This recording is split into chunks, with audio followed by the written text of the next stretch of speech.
Okay, good evening to you all. I'm going to gavel our meeting to order. Obviously, this is not a regular council meeting, but this is what we call a work session.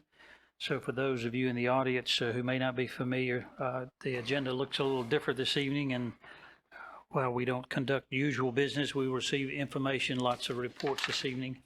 So at this point in time, I will ask our clerk, if she will, to call the roll. Mayor Marshburn. I am present. Mayor Pro Tem Behringer. Here. Councilmember Dellinger. Here. Councilmember Matthews. Here. Councilmember Vance. Here. And Councilmember Singleton. Here. Okay, thank you very much. So following the agenda, the first item is the adoption of the agenda. And before I ask you to vote on that, I do need to mention that one item has been requested to be withdrawn by the applicant, and that is item number 4 on the agenda. So with that change noted, I will entertain a motion for adoption of the agenda. So moved. Second. Okay, motion properly made and seconded. Any questions? Hearing none, all in favor of adoption of the agenda, please say aye. Aye. Any opposition? And there is none. So thank you all very much. All right, we have several items under discussion and reports, and so I think Mr. Triesenberg is going to be up with us for a good period of time anyway. So welcome, Mr. Triesenberg, and I'll recognize you for item number 1 on our agenda this evening. Thank you, Mr. Mayor. Good evening, members of the council. Jeff Triesenberg, Planning Director, for the benefit of the audience out there. Fortunately, you won't have to listen to me the whole time. So for this first item, again, we have Mr. Jay McLeod with Stewart, representing our consulting team on the UDO rewrite. I think we were last to you maybe about 6 months ago, getting ready for the 160D adoption. Since that time, we have been working diligently on all of the remaining portions of the UDO. And so now we're getting to the point where these last 3, we have 5 of these joint work sessions with Planning Commission members scheduled as part of the scope. These last 3 will come in fairly quick succession. And Jay is here to give you an introduction to kind of the first batch of edits related to, again, I think landscaping, lighting, signage, and the environmental sections. So parking and subdivision street stuff will come at subsequent meetings. But there again, that's really all I have by way of introduction for this one. Again, no action at this time. But Jay? While he's coming, I meant to at the beginning recognize any planning commission members. I think there's at least one. Is there more than one? If you will, just, yeah. Okay, good to see you, sir. Yes. Okay, yeah, I'm sorry. Oh, excuse me, yeah, I'm sorry. Three Yeah. total, and I think a 4th is on the way. Okay, thank you very much for being here. Sure enough, okay. All right, sir. Thank you. It's nice to be here again. It's been a while since I've seen you all. As Jeff mentioned, we've been chugging away, going article by article with the steering committee, and this is hopefully to kind of orient you all to what's coming up and what's being released. Thanks to the mayor for catching a pretty fatal typo already, so that's good. And we'll be bringing these kind of in chunks. The idea that it's be a little bit more digestible in chunks. And so if I have just kind of a quick highlights presentation I'd like to give to orient you. So we're going to talk about lighting and landscaping, the environmental sections, which includes stormwater and tree preservation, and then signage. So if you'll remember, this is the project timeline we kind of started with. We've, for the most part, been able to stay on schedule, pandemic and all. And you can see kind of we're coming in here on Q3 of 2021, and we're kind of starting to wrap up the introduction and review by the public. well, not wrap up, but we're getting really in the thick of it. The 160D update, if you remember, was administrative and triggered by state legislative changes. That's been adopted. There may be a few tiny things that get picked up from that adoption that'll be kind of picked up as we move forward with the Garner Forward package, but for the most part, these changes represent bringing forward solutions to the recommendations that were made in the comprehensive plan that was adopted recently. And again, just to kind of recap, the transportation plan and the comprehensive plan really triggered the update. There were a lot of recommendations and community vision elements in there that we're trying to bring forward into the regulation of land use and development. We had additional guidance from stakeholder interviews that happened so long ago that it actually snowed on one of them. And we had to have that kind of make up that one a little later. So yeah, I was thinking about that. It's been quite a while. And you can see down there also, we've kind of moved to a virtual environment for our steering committee meetings. But I think what we found is that we have a great steering committee. They're all very dedicated. They don't always share the same perspective, but they always make space for each other to express those perspectives. And it's been a pleasure working with them and with staff. Staff always troubleshooting, trying to find a way to make it work. So that's great. And so the guidance we kind of got throughout the public involvement process and as we've been moving is just try and simplify the regulations where we can, as long as we can kind of maintain the same effectiveness and the same outcomes. Be consistent between town departments and make sure that there's consistency with outside agencies as well with the town department regulations. Tree preservation and perimeter buffering is important to the citizens of Garner. Street trees, always an issue of character and coordination. And then making sure we can find ways that we can have synergy between certain things like amenities, like walking trails and recreational areas, as well as stormwater and fencing and so forth. And I'll get to that again in just a second. So to start with Article 10, lighting, you can see kind of some of the goals we've tried to move forward on to kind of to push the ball forward. We wanted to be consistent with Duke's standards, and we had one of those, a member of Duke, a representative from Duke, come to our stakeholder interviews. That's the power company, not the school. So sports fields, street lighting, finding consistency there, making sure that we try not to have too much light pollution, but also maintain a safe environment for pedestrians. Talked about scale and canopy lighting being like the above a gas station, for instance, is the canopy, above the pumps. And then kind of bringing forward ideas related to LED lighting and more modern technology that a lot of codes just, they were written before there was LED lights. And so just making sure those can happen seamlessly. Also introduced some lighting standards for maximum illumination at lot lines so you don't get a lot of spillover from your neighbor. And brightness and color standards, so we have some consistency in lighting throughout town. To move into landscaping, which is kind of the latter half of that same article. Big changes in the landscaping article. I don't think you'll notice a difference as you drive past it, but I think from the administrative perspective and regulatory perspective and an applicant, a developer, a landscape architect dealing with these standards and trying to find a way to make their project meet the code, I think that they will see a significant improvement in their experience. So we're excited about that. But at the same time, still have a distribution of materials, the perimeter buffers that are very important, street trees, parking area, landscaping in those landscaping islands, foundation plantings around buildings so that they don't just kind of erupt out of grass or mulch or something. And then the screening of objectionable views, which includes things like dumpsters and loading areas and loading docks and stuff like that. We did introduce and refine the installation requirements, including the sizes and planting area protections, like tree fencing around areas where you don't want to disturb the trees. And then kind of just tidied up the maintenance requirements so that there was a requirement to maintain that landscaping. There's a requirement to maintain it all the time regardless, but that landscaping is particularly vulnerable, obviously, in the first year of planting while it gets established. This is kind of a lot, but the big takeaway here is that we have kind of segmented off a site into several areas. A would be the street tree area, which is kind of the nearest area to the right of way, where you would have street trees that kind of create a uniform urban canopy. Right now, those street trees are mostly located just outside of the right of way, but in some of the more urban zoning districts, if you remember, the downtown district is going to become the TBD, traditional business district. The AC district would be the activity center, which is for some really intense redevelopment that might happen one day should the council choose to rezone a property to that district.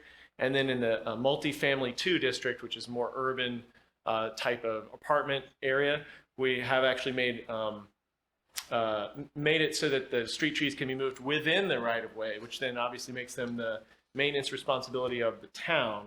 So that's something, that you all will, of course, weigh out as you decide these rezoning decisions and whether it's appropriate character-wise in those areas.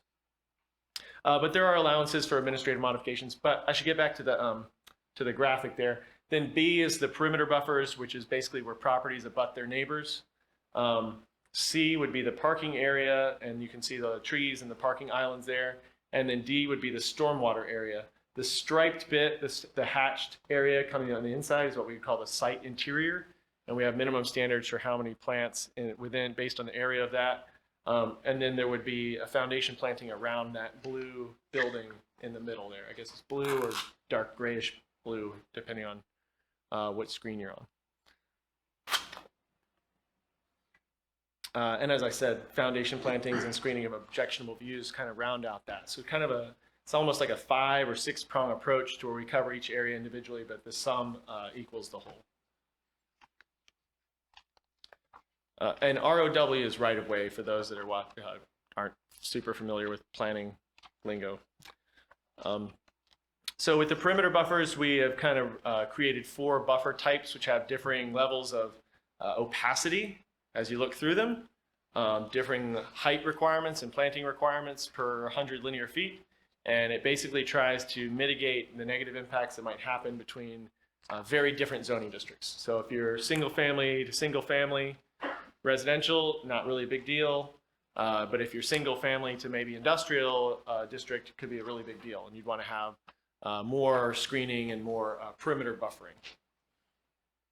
And those are kind of laid out in a matrix that explains how that intensity kind of grows as the difference between the districts grows. And again, since you all are deciding the rezonings, it's not really common, obviously, to have industrial next to residential in a new setting. But that would be there to be a mitigating factor to consider as you make those decisions. Parking lot standards, you can see we have now a new standard for cubic feet of soil, so to ensure that we have healthy plants. Not a lot of people know this, but more or less, if you look at a tree, about half of it's above ground, about half of it's below ground, right? And if it can't grow its roots below ground, it's never going to be healthy above ground. And so if we want a nice, lush urban canopy, we want good soils, and most soil is actually, a lot of soil is actually air because roots breathe. So that uncompacted soil is very important. As far as street trees, like I said, right now they're out of the right of way, which puts them in kind of an easement just outside of that, and maintenance is by the property owner, except for those 3 districts. And we also put in some standards to help ensure that street trees are spaced appropriately so that they don't unintentionally block storefronts or commercial entrances. And that's one of those tiny little nuances that, even though it sounds a little bit silly, a tree right in front of a storefront can really ruin their visibility and make them hate trees. So we don't want that. We want trees to be partners. Yes, sir. Ron, if you would entertain questions during the presentation, or if you'd rather sort of get through it. However you prefer. And this question may be indirectly related, but as I see trees there planted along a sidewalk, and they're lovely. Occasionally I'll have people ask me about the type tree and whether or not those type trees will produce roots that will in turn get up under and push up under the sidewalk and create problems there. I guess that's an element of consideration anyway, either to the type trees or how close you plant them. Is that right? Certainly, and that's the engineers, the town engineers, the proverbial town engineer's constant fear, right? Is the tree roots busting up pipes and curbs and asphalt and so forth. So yeah. The town does have, I believe, a pretty robust planting list, and I can't remember how well it considers that, but there are spacing requirements from the back of curb and back of sidewalk to help prevent that. And then there are certain species that obviously are less intrusive than others. Okay. Good question. But we did discuss that with the town engineer a bit, and I think we're lucky to have a landscape architect on our steering committee as well. Good. Thank you. Thank you. So Article 11 has to do with environmental issues. It relates to these 5 topic areas, or the big kind of topic areas. And I probably won't spend too much time on the first 4 and maybe go more to the last one. Some of these are regulated kind of by the state, and we just want to make sure that we're consistent with their standards. And other ones are a little bit more under our own control locally. So we wanted to make sure the stormwater management was to standards. These regulations are maintained by the engineering department, and there's a concurrent effort ongoing to kind of review and update any specification drawings that are used in the development process. One big thing that was part of the stakeholder involvement that was brought up was the opportunity to use stormwater ponds as toward the open space requirement for certain developments. In particular, what we did is establish some criteria that would be necessary in order to count a stormwater pond toward the open space requirement, meaning that it needs to be usable, it needs to be accessible, it needs to have, a minimum number of features like benches or seating areas as you kind of walk around it, and a minimum kind of trail setting, rather than just being a hole with a fence around it that says keep out and they just open the gate to mow it. Now it's hopefully something more that can function double duty. And also make better use of land. So this could be something that's better for developers, the town, and residents. There was some refinement and realignment of the existing overlay districts having to do with environmental protection areas related to Lake Benson Conservation Area, Lower Swift Creek, stream buffers, and then the areas around there that had to do with the Swift Creek Land Management Plan. Floodplain management is primarily dictated by FEMA and then through the state's flood damage prevention ordinance. And within there are obviously provisions for reducing flood hazard. In terms of tree preservation, this was a big topic of discussion. I wanted to make sure we had opportunities that hopefully make it attractive for developers to retain existing trees that are significant size and make sure that it is worth their while. So we have substitution opportunities for tree substitution for existing trees. We have standards for specimen tree protection, what that means. Preservation of trees along thoroughfares where new residential development would back up to that thoroughfare. So along kind of a buffer between the backs of the houses and the thoroughfare itself. And then we also upped the the percentage requirement for tree canopy preservation, 2% across the board was the recommendation. You may notice those numbers don't match up, but it's okay. They're each a separate floor, and then the ultimate floor is the minimum total tree cover area on the right-hand side. And so this means that, if there are a lot of trees on a site, a person can probably not plant as many trees if they plan their site carefully. If they don't have that many trees on their site, they'll wind up planting some trees and they'll get ultimately to the same place, hopefully. Any questions about that before we move on, since it's kind of a nice stopping point? Questions, council? A couple questions. Kind of going back to the administrative modification piece. The way that's worded, it's section 10.3.2. And my understanding of the general purpose of the rewrite is to make things more cut and dry and less subjective. The administrative modification is worded in such a way, actually, where it says the planning director shall permit minor deviations of no more than 10% from the general landscape, and then it says up to 30% buffer with reductions. So that one use of the word shall doesn't create any sort of discretion on the part of the planning director, because he shall legally means you're going to do this. And then listed in section B, there are 3 different deviations that can be allowed. There are 3 different things that are required Yet some of those are very ambiguous. So one is particularly in the tract land, eliminate the value gained. We're not defining what value is. Value to the town, value to the developer, value to the other parts of the UDO. And the third one is the dimensions of the proposed facility render it impossible to meet the buffer and width requirements. That sounds to me like we're letting the proposal drive the UDO versus the UDO driving the development. So developer is going to go out there and say, oh, look, they can do, the planning director has to do this modification for us. So we're going to slam this piece of development into this awkward piece of property, and they have to do it because their UDO says it. So I think we need to look at some of the language and how it's presented in the discretion of the planning director. So there is discretion there, but also there's less ambiguity about who's gaining value and what is impossible. And again, I don't think that someone should come in with something that blatantly violates what's in the UDO with the express intent of trying to get a forced exception. So I think we need to work on that language. The other question I had about perimeter buffers, I know that we had a lot of discussion about perimeter buffers between like uses. And apparently in Garner right now, we require those buffers, and we established that a significant amount of our tree preservation occurs in buffers between like uses.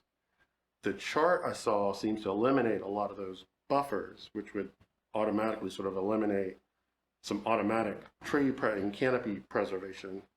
Is that where is that the significant change we're looking at making, is eliminating that buffer between like uses? To your first point, we'll go back and review that with what you said in mind and see, we'll see what we can figure out to address your concern. To the second point, there's a lot of floors in the landscaping ordinance so that if a ball drops from the top, it stops before it hits the bottom, even if it bounces off the first one, right, or the second one. So I think even though there may not be a requirement for a buffer between like uses, I think the tree preservation component will capture that need to have tree cover, and those would naturally be in those buffer area, the external areas, because you're putting a building in the middle. So, but we'll go back and take a look at that concern also about the that you have about that, and make sure that those would play out in the scenario that you described.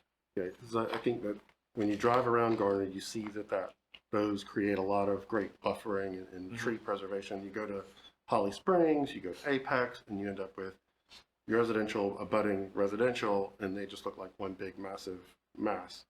The other question, and then we can continue, was the tree preservation percentages. They're still significantly off from, I think, what the majority of folks want to see.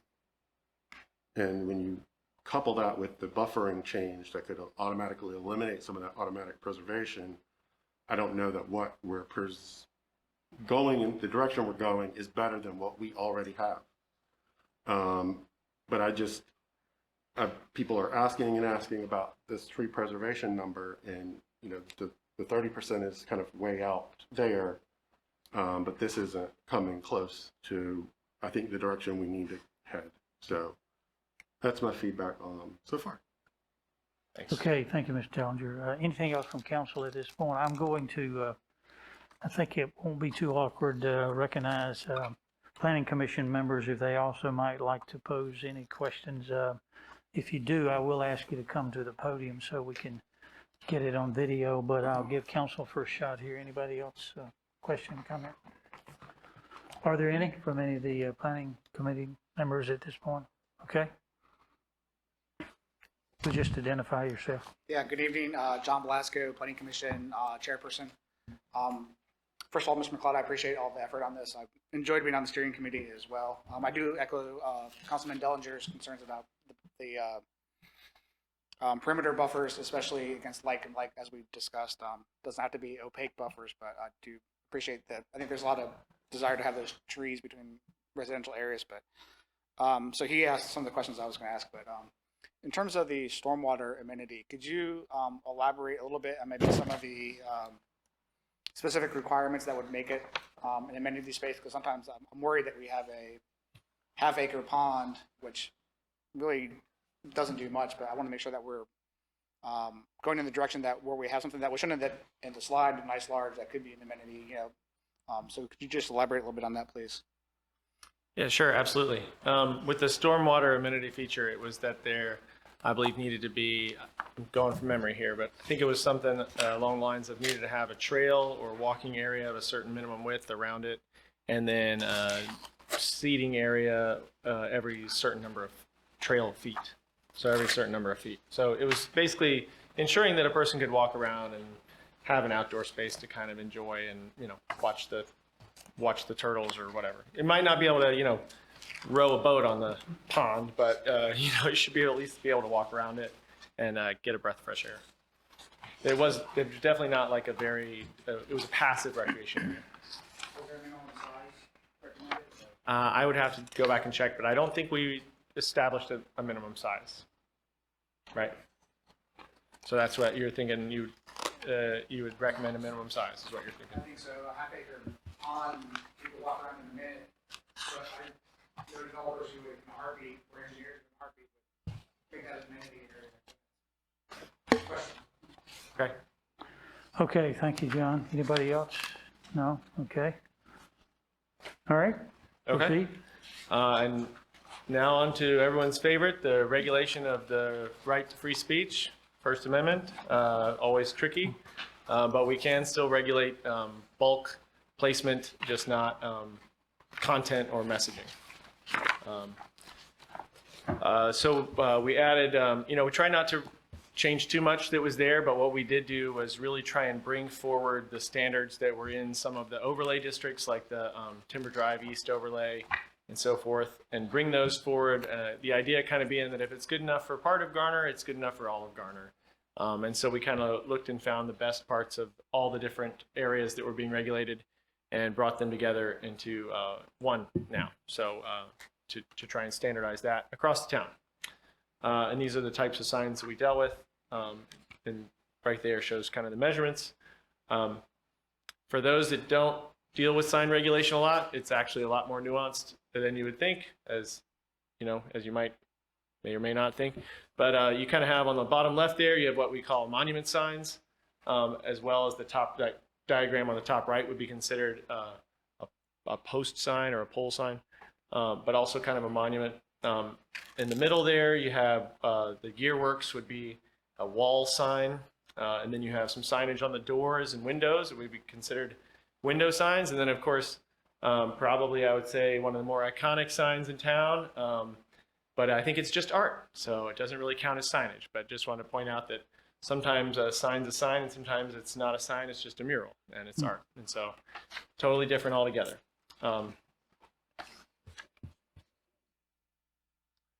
So that the signage, it's not a very long chapter. We tried to keep it kind of true to what already exists, so we didn't rock the boat too much. And it didn't seem like there was a lot of dissatisfaction with the signage ordinance when we spoke with stakeholders. So we just tried to tighten the screws on that a little bit. So upcoming is a public informational meeting, which we'll be filming here next week. It'll go over a lot of the same information, but also maybe a little bit more detail. But the goal is to orient the public to the ordinance so that they can go to their favorite spot, read about what they're most concerned about, and then comment. And we can collect those comments, have them reviewed by the steering committee, and then make decisions about edits moving forward. And then that would ultimately come back to you all for review. Hope to see you again in, looks like 29 days for same kind of highlights for the subdivision, streets, and utilities section. And then again in November or December of this year to talk about site and building design, including parking standards. And then probably revisit the procedural and zoning district changes, just to, there may be some changes that come to that based on an upcoming steering committee meeting. We just want to bring back any edits that may have happened there so that you all are aware of those in advance. And then the idea being, depending on how all that goes, tentatively having hearings and adoption hearings in the spring of next year. So those are kind of the upcoming dates that we're seeing. And thank you very much, and I'm happy to answer any more questions if you have them. Okay, thank you very much. And yeah, we'll give council an opportunity if they have general or specific questions. I'll just start down here and call on each one. Do you have anything, Ms. Behringer? Okay, anything else? Mr. Vance, anything? No questions at this time. Okay, Singler? I mean, questions. I don't have issues with having buffers between light uses. That's ridiculous. We have public hearings and a residential subdivision is coming behind an established one, and they're worried about the buffer in the back, which I understand. But if you go look at the houses and the lots, you can toss a rock from one house to the other and hit it real easily, and there's no buffer there. We're worried about the buffer in the back. I hadn't quite ever figured this out. I'm sorry. It's just one of the most bizarre things I hear is we need buffer in the back so we can't see the other houses, but you see the house on both sides in a blink. And I just don't quite understand it. Just like I don't understand putting trees in the middle of an asphalt parking lot, but that's a whole nother story. I won't even start on that. I've bit my tongue on that over the years. But anyway, I just decided that the light uses, I just don't quite follow. I understand having some buffer in the street trees and all that, but I just don't quite get into having all the buffers around the light use. I just had my say. I'll just say that because again, it's the houses side by side are so close. Whether it's older houses or newer houses. I mean, I'm talking about my parents' house was built in '67, and you're much closer on the side than you're on the behind, in the back where you want the buffer. I haven't quite ever figured that out. Bill? I'll just be quiet. In the words of former councilman, I concur with Mr. Okay. Singleton's comments. Planning Commission members, I'll give you another chance for any other questions before we close out this section. Anybody? Okay, yeah. All right, thank you. Just to follow up on Mr. Singleton's comment, if it was up to me, I'd have trees between every houses, but, so I understand your point, but, if we could have trees in between every house possible, that'd be fantastic, but I know that's not realistic. Going to the signage, discussion, could you, I know there's a lot of debate maybe on those bright neon signs we see across town. Are we addressing those, with the lights that go around the windows and there's specific types of businesses, but are we addressing that sort of, I know there's a love-hate for those. You're talking about, I generally call that the rope lighting, Yeah, I think so, usually. usually on a vape shop, probably. Vape in the back of stores, yes, Yeah. very common, yes. Yeah. Yes. I believe we have a standard. I don't want to say we certainly do because I haven't looked at that section in a while, but I believe we do have a standard for that is not favorable about it. There's a great one, by the way, up on Rock Quarry Road, right before you get to the interstate. Oh, yeah. On the right-hand side, that place is spectacular. It looks like Chevy Chase's house from Christmas Vacation. Looks like that. It's amazing. Y'all should go check it out. It's worth a drive. I haven't seen that. Okay. Thank you. Thank you. Appreciate it. All right, I think everybody, okay, Mr. Dellinger?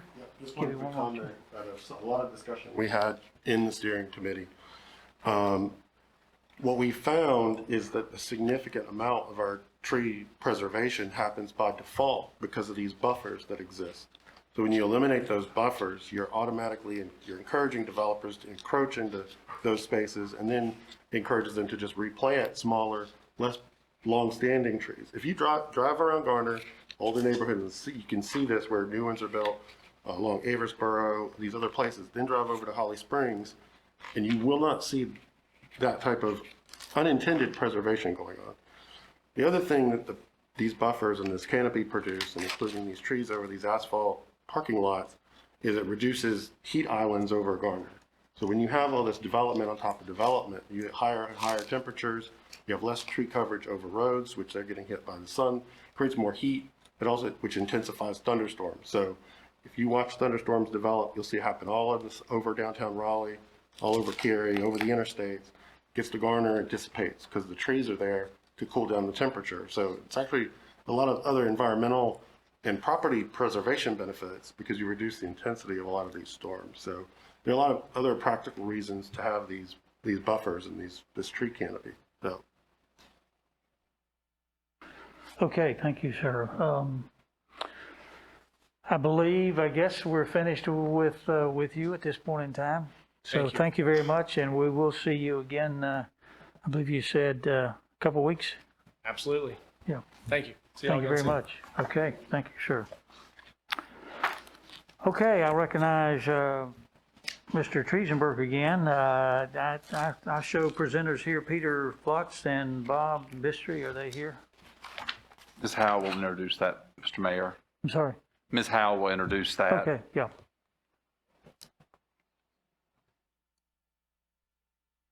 Okay. Sorry, I was just checking with Jay on a couple of things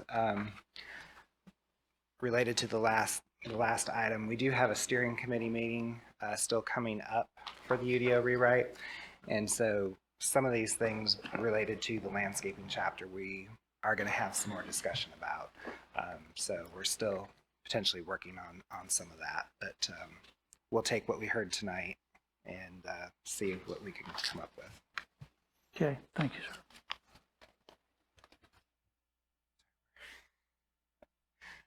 sir. Are we, let's see, so I'm sorry, which item are we on? Mari's going to introduce the LNG item next. Okay, yes, thank you. Sorry, yeah. Downtown. Thank you, Maury. Ms. Howe. Good evening, Council. I am here tonight solely to introduce the folks from Lansing Melbourne Group who are going to give you a quick update about the downtown development pad. And give me one moment.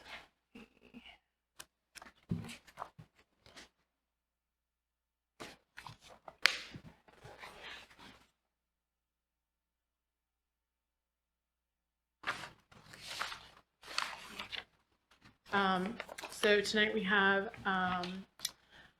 Peter Floats, Bob Bistry, and Amy Myers on with us, and they will give a presentation. So I will let them take it away. Thank you. Thank you much. Hi, Amy. I'm going to put the slides up, or Mary, have them up? Okay, there. So this is my name is Peter Floats. I'm managing partner for Lansing Melbourne Group. We were selected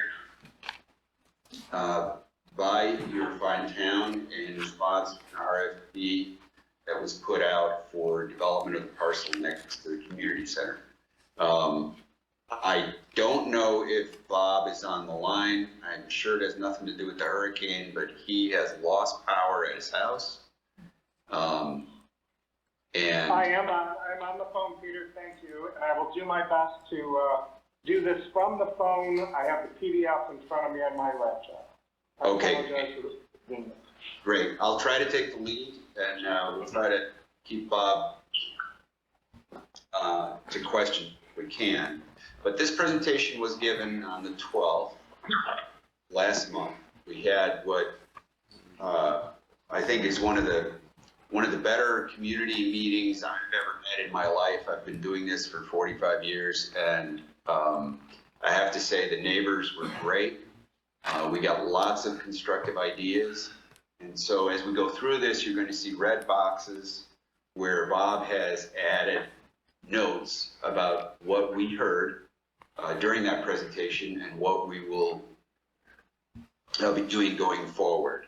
So I'm not sure, Amy, if that's you on the slide, yeah, go to the next one. So existing site plan that you're all familiar with, rec center on the left on the top, the parking lot that currently exists on the right side. What you're seeing there is our first floor, our proposal for the first floor, which would be the lower level of a garage. The pictures that you see in the bottom right are trees that we're suggesting are native landscape species that the community members that were there told us they were anxious to see us use, particularly as street trees along both the side and the front of the building. So go to the next slide, Amy. Thank you.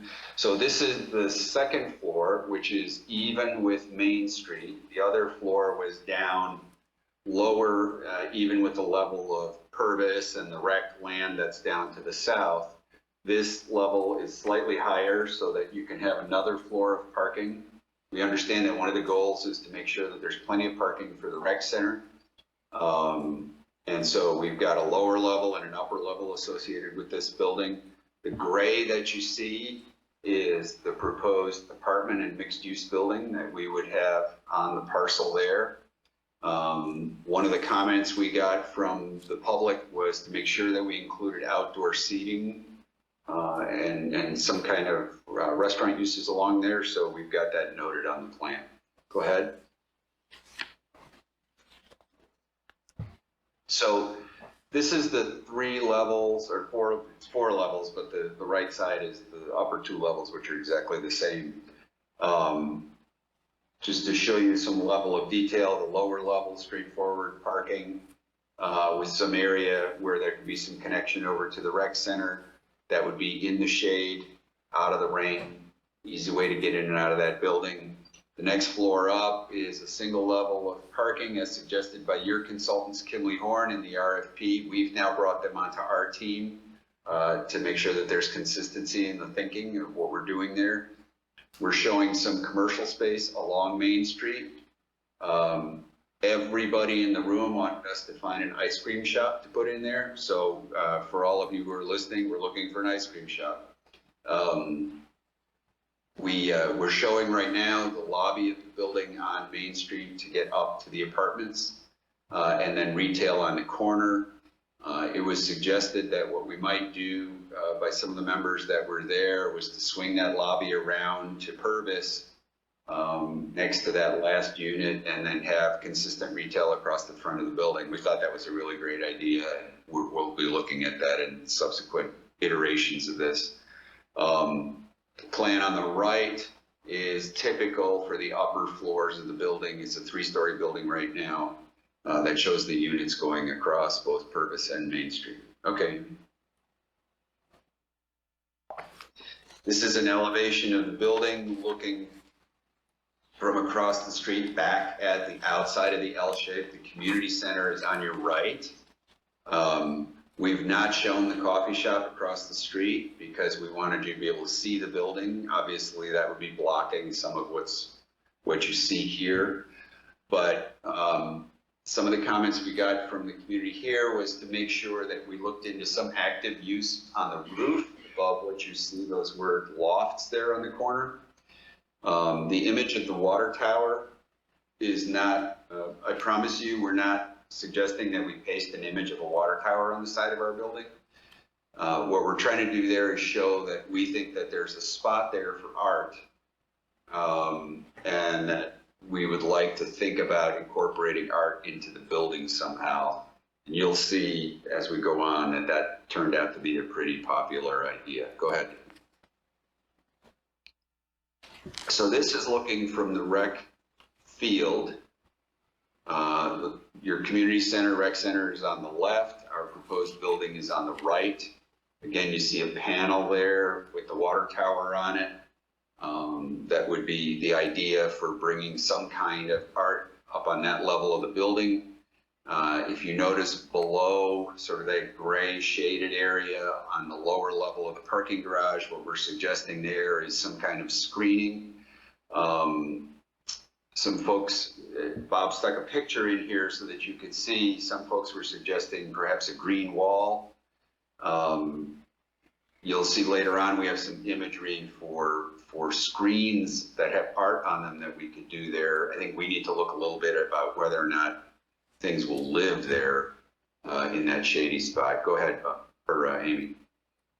And Peter, if I could just add to that. Sure. As well. Yeah. The idea is that we have really 2 front doors. It's not just Main Street. It's the community center, the rec center, that is, its front door is really on the back access road. So we need to treat the back side of our building as important as we're doing on the front. And the opportunities that you'll see that we have what we call placeholders for possible art programs, which is just to get the conversation going and, you know, turning it over to the city and engagement with the community to try to get what Paul thinks are appropriate. A very good point, Bob. It is a 4-sided building, so we've got to be a little bit careful about what we do here. Another view from Main Street looking towards Purvis, the coffee shop in the background there with their really cool mural. You can see brick color that we're trying to pick up off of the community center. And in between the buildings is where the entrance would be for the upper level of the parking. Go ahead and, I apologize, Bob, I can't talk about architecture like you can, but I'm doing my best. But if you need me, I could do it, you know. So next slide is just some inspiration, some ideas about what we can put on perforated metal screens or the like. We have to be a little bit careful around the garage, of course, because we have to ventilate it so it doesn't fill up with carbon monoxide. But again, we're just starting to pull images together. You go ahead. An image that Bob was suggesting, something to think about in terms of what we put along that side of the garage that faces the rec building. Personally, I think that, you know, something with action and something with sports and something with kids, I'm sure that's going to be full of nothing but soccer games and field hockey and God knows what else. And we want to make sure that we address that. And as Bob said, it is the front door to the community center, so we want to be careful that we respect that side of the building. Go ahead and again, some inspirational imagery. We found some old imagery of the railroad, the wooden water stop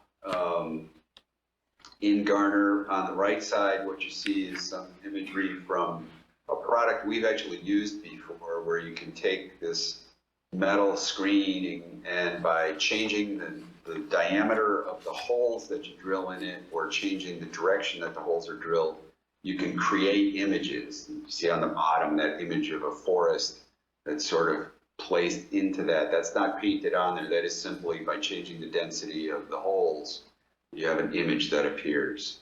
And we've If actually... I could ask either, yeah, just a second. Again, the idea is just in doing research from outside, you know, like what would be relevant to Garner?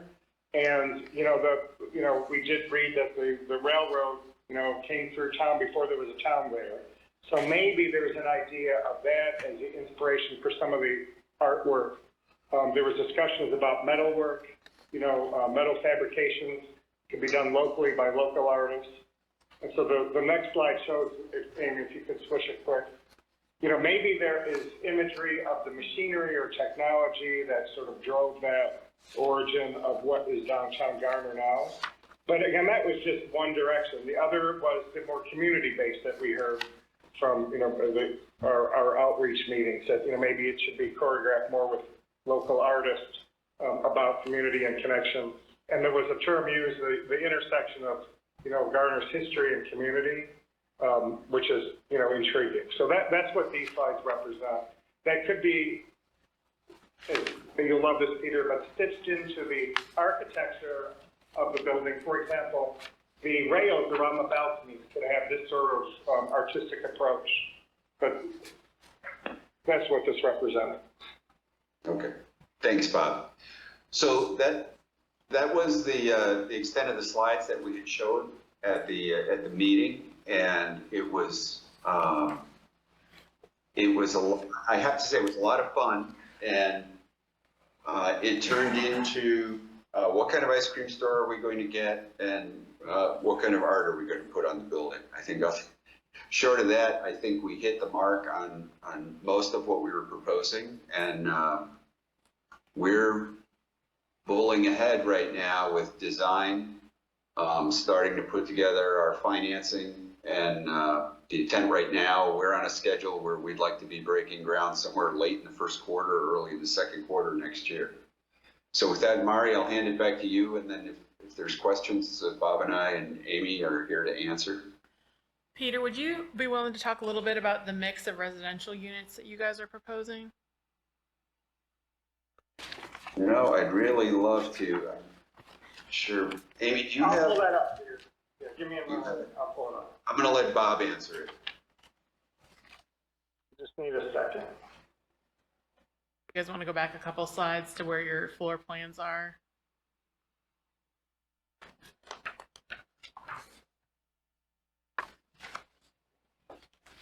Yeah, so right now, the average unit is about 700 square feet, but it's a mix of studios, one bedroom, and some two bedrooms.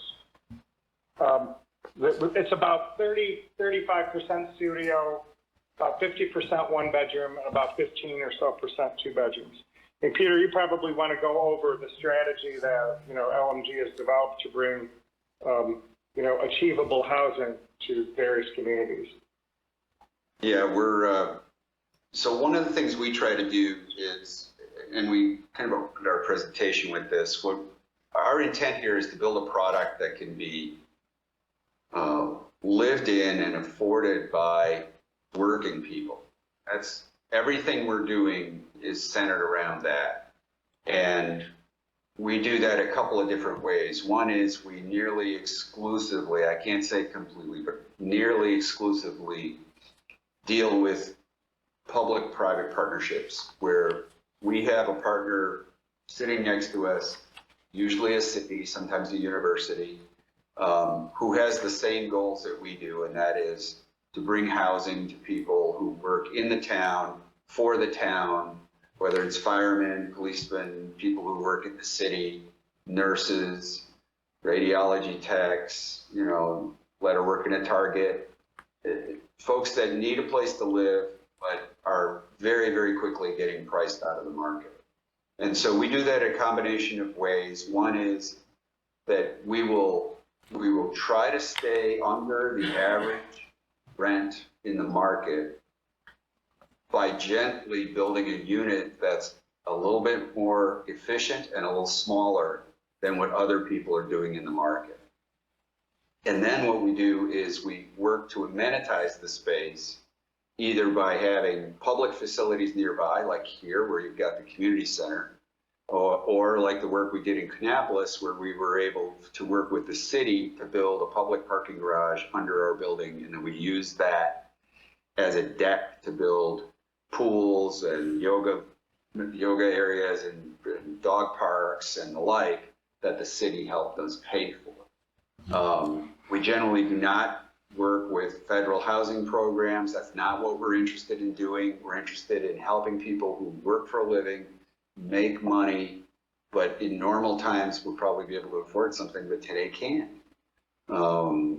And so you'll see that our units are smaller, but you'll find that it's an easy place to live because you can come out of your house, do other things. I mean, your community center provides benefits to people who will live here that we could never afford to put in a project like this, regardless of how big it was.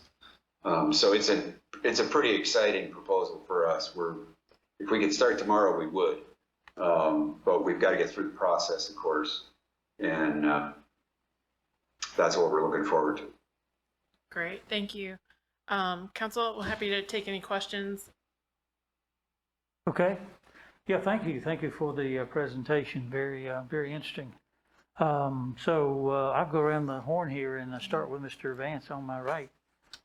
Yes, Peter, question in reference to the start time of first quarter of 2022. Do you have a completion time for the project? Yeah, right now I would say that it's an 18-month build would be a conservative estimate. We might be able to do it in 16. And I will qualify this by telling you that, and Melissa is on the call if you want to ask her directly, but Kimley Horn has laid out an entitlement schedule for us that suggests that by the time we get through site plan and drainage review and all of that, we're really looking at May, and we're working with your staff as hard as we can to get a couple of months out of that schedule and get this into like a March start. Again, we would love to start now, but obviously we actually have to design everything and get it permitted and the like. So I would say that if you're looking to get on the waiting list, you're looking at a March or a Christmas 2023 move-in. Okay, thank you. Okay. Mr. Singleton. anything? No, I appreciate what you presented here with us, Peter. I was out of town for that meeting and had wanted to attend, and so I getting this information. I talked with Mr. Dellinger, who attended the meeting. He gave me some really good information, and everything he stated is what you have presented here. So really like the way in the direction that you're headed right now. Thank you very much. Like I said, Ed, I've done a lot of these community meetings before, and it's rare. I mean, I don't want to say it's the only one, but it's really rare that we've had so many people give us so many constructive ideas, and we saw a lot of enthusiasm for the project, which is really great. We enjoyed that. Yes. Very good, thank you. Mr. Matthews? Yes, sir. Peter, this looks really good. I like the presentation. I think this will most certainly blend in well in that area. And as we're seeing a lot of changes down that way, all the way down with some other type of freestanding housing near the ball field and the depot and what have you down there. So looks good. I'm excited about it. And I like the concept. Can be a starter home for the firemen, police, or those in that salary range they can save up and get to what they want. But looks good, and can't wait to see it completed. Great. Can't wait to be neighbors. Okay, thanks, sir. Ms. Behringer? Well, I will echo what my fellow council members have already said, and particularly glad to hear tonight your philosophy about the type of housing, the size, and the who you intend to serve, and how we can be part of that process. And thank you for all this hard work and this beautiful building. Okay. Great. I want to say one other thing that maybe you don't notice when you're looking at what you're looking at here, but between Bob and then Ashley, who is our project architect, she's also on the call. Our units generally have gigantic windows compared to what you find in housing in this price range. And it's just another way to make, a 750 square foot apartment feel like a 1,000 square foot apartment by bringing the light in, bringing the sun into the unit. And it honestly doesn't cost anything. It's just the right thing to do. So I think you'll like it a lot. Okay, thank you. And Mr. Dellinger may have a question or comment.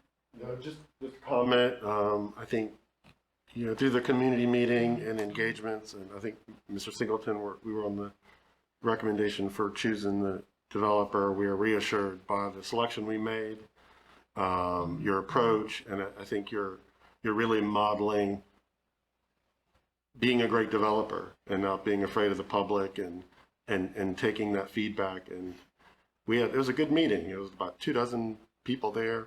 So I appreciate your approach. I appreciate all your hard work, and excited to see what comes from it. Thanks, folks. We hope we don't disappoint anybody. We're here to do what you want in your community. That's the way to do it. Okay, thank you. And as mayor, I'd just like to say that, since I've been in Garner for 30 plus years, not a native here, but that's a section of town that's been talked about a lot, and what was possible, what could be, what couldn't be, and so forth. But I think in many ways, what you're proposing is a reality that many people have hoped for some time to come. And the rendition that you have here is quite fits quite nicely with some of the hopes and desires that people have had in this area of town for a long time, I think. So I'm excited about it. Okay, anything else that you have on this, Ms. Howe? That is it. This was meant to give you guys an update. It is also to provide context for the next item on your agenda, which is a text amendment to some of the downtown ordinances that will allow for this project to happen. So with that, I'll close out and hand it back over to Jeff. Thank you. Thank you, Peter and Bob. We appreciate it. Okay. Okay, Jeff, yeah, next item.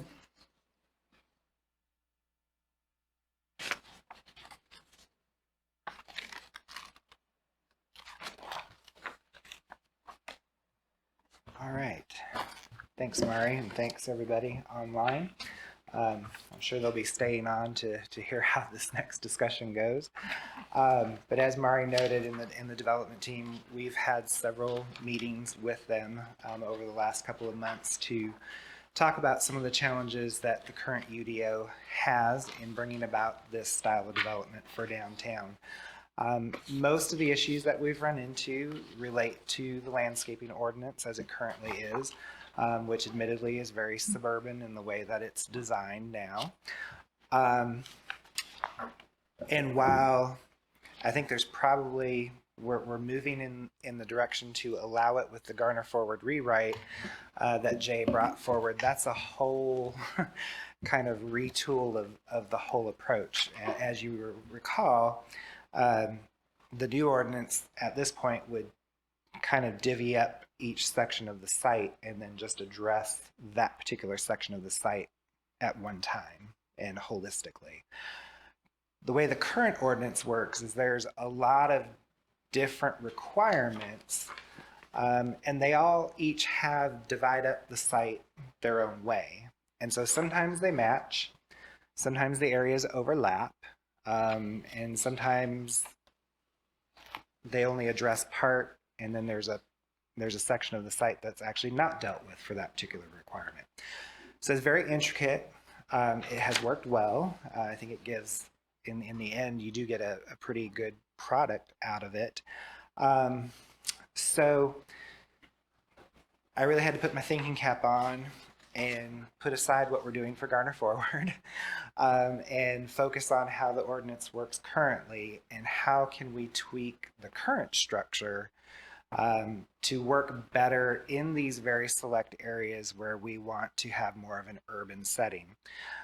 So I think it's important that as I get into some of the changes that we proposed is, for instance, I propose that we exempt downtown, the CBD district, from the buffer requirements. That may sound really shocking in some respects, but at the same time, a lot of our redevelopment already, while we have a buffer requirement, we're not getting those buffers because the existing development doesn't have them and doesn't have space for them. So the only thing that we can do is just say, well, plan as much as you can. And it's really not, it ceases to be something that really enhances the project at that point in time because you're just taking a screening requirement and shoving it into whatever area you do have. So it's not a very thoughtful approach, I think. And so when I look around at various downtowns, where do you get your green space from? You get it from your street trees. And so one of the nuances here is that by moving the street trees into the public right-of-way, currently our ordinance wouldn't let you count those for anything because our current ordinance, it has to be actually on the property. So one of the things that we've proposed here in the rewrite is that, of course, then anything that's within 15 feet of the frontage, which is where those new street trees will go, that you still get to count those. Just because they're now in the right-of-way versus actually on their property, we don't want to be penalizing folks for that. The other method, if you think about some of the larger downtowns or even smaller downtowns, another place you get greenery is in plazas. And so this particular site kind of has a plaza in that area between their building and the rec center. There's not a lot of space to actually plant things in the ground, but you can use raised planters and some other types of things. And one of the ideas that you heard about in the presentation just now was the idea of a living wall or, greenery on the wall. If you think about the old Cameron Village, I know my mother-in-law, we used to go to the K&W quite often when it was open. And they've got those little, I call them art pieces because they really are. But, about 8 feet wide and probably, 15, 16 feet tall, where they're planted living greenery walls. So how could we build in some kind of allowance for that? And then third, I think we just have to recognize that in the downtown area and maybe in some of these activity center areas where we are looking to go more vertical, it's really incumbent upon the town to target those for park space. So, you know, the little depot pocket becomes very important, and we need to make sure that we're, you know, encouraging the green space there as much as anything else. So kind of keeping all that in mind, that's where we kind of got to with this proposed text amendment. We did just meet one last time on Friday, and so I did distribute a revised report to you because there was a section in there that we added, and that was specifically kind of related to that living wall. Currently, our plant points table does not give any kind of credit for ornamental grasses or ornamental plantings of any kind. The structure is there. So really all we wanted to do, and I'll just quickly skip down to that before I come back to the very beginning, was just to simply take the points that are allocated for the shrub layer and apply that to ornamental grasses and vines, so that if they at least get a gallon's worth of those kind of plants, they get a point for it, just like they would if they got a gallon shrub. So that would help them then meet some of those point requirements. But let me go back up to the top of the drafts. One thing we did need to do was take a look at our current definition of upper story residential, which really was, I would say, geared toward what exists downtown today. There might be a couple of units upstairs in an existing building, and that's really all it was intended to accomplish.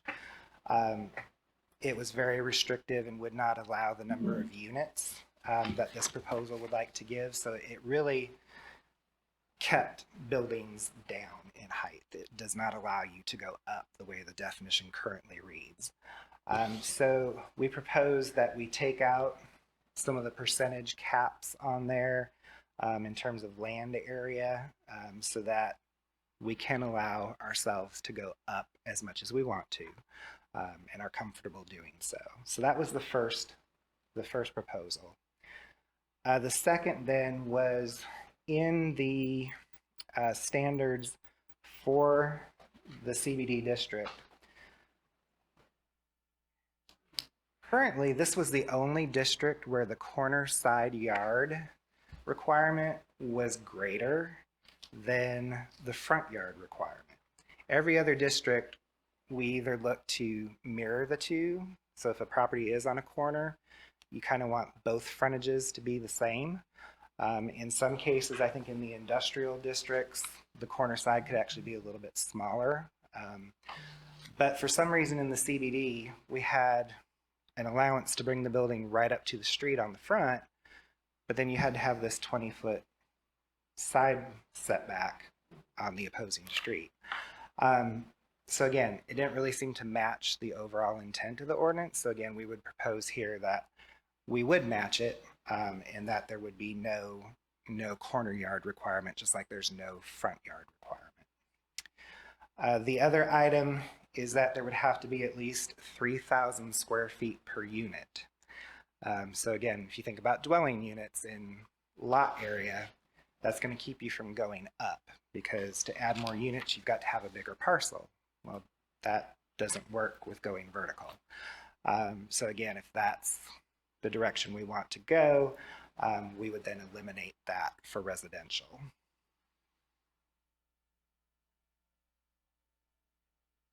So coming back to landscaping, again, trying to work a little bit more with what we currently have. What we came up with here was to add a tier to the tree canopy requirements, and this is what we spent most of our time talking about this past Friday, to make sure that the percentages that I had set and the approach were workable, that we actually had enough space to do what I was asking for in this proposal. It is tight, but doable, I'm glad to say. Admittedly, most of the points do come from street trees, but there are still a few percentage points that are required outside of that. So where they do have a yard, where the building doesn't come up quite to the property line, there still are yard requirements based on the size of that yard that require some supplemental plantings. So it won't just be street trees on either Main or Purvis, but that will be the focal point. But there will be still a need for some shrubs and decorative plantings, raised planters of various types to meet the point thresholds for some of the other parts of the ordinance requirement. But the street trees do manage to get them pretty much just to the point of being able to meet the canopy requirement. It's a little tighter on the back entrance way, but there again, their yard isn't that big. And then the courtyard area, it worked out pretty well too. What you saw in the proposal right now had maybe 4 trees of various types in a raised planter. There will need to be a couple of more of those added and some different things to complete that. And that's where we looked at the living wall kind of situation to help them make up some points. So at the end of the day, I know this is an approach that the town of Apex uses with different tiers based on really geography. They kind of increase their requirement as you move out from downtown. So this is somewhat that same kind of idea with a lower threshold, but still requiring something that works in a downtown setting.